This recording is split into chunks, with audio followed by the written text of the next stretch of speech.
So now the people, the way they came to me, they will come in the form of robber.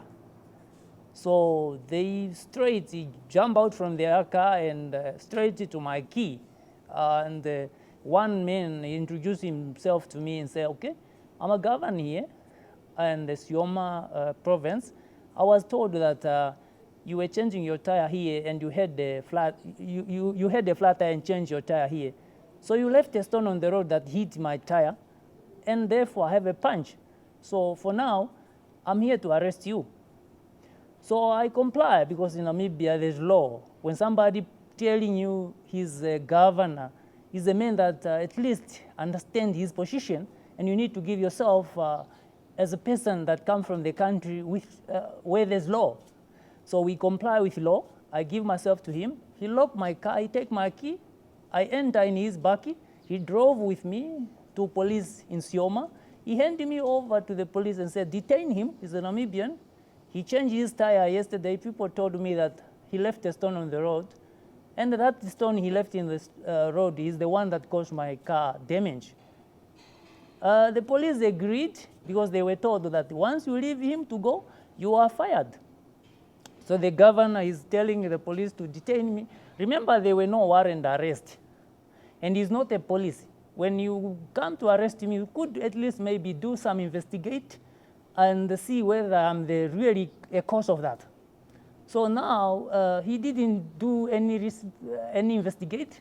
He only used the power for his office, that he is a governor. And I became a prisoner by then, 2014. I managed to plead, buy a tire for the very person, but I was kept still in prison. Not only a tire, a wheel and tire. When I managed to get the Samaritan inside of the cells, come to visit their relative, and because I was not allowed to communicate with anybody. This person is volunteering on me to take a risk of giving me, so at least I can communicate with my relative. When I call my young brother, they say, no, you are in prison. We almost forget here, to forget you here. So now that is the way now my relative managed to get hold of, to communicate with the High Commission and Master Ronald Nambahu, the ambassador in Zambia by then that time. So now the High Commission himself, after that, he came.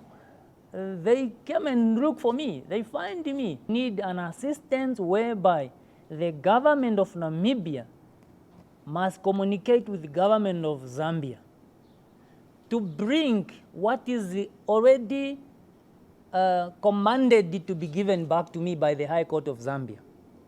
That means the authority of Zambia have seen that I were unlawfully detained, and therefore they must, the people that have done such, because the higher doesn't look at who is you and who is there. They only follow the protocol of if I have done something wrong, then I can be given what's based on what I've done.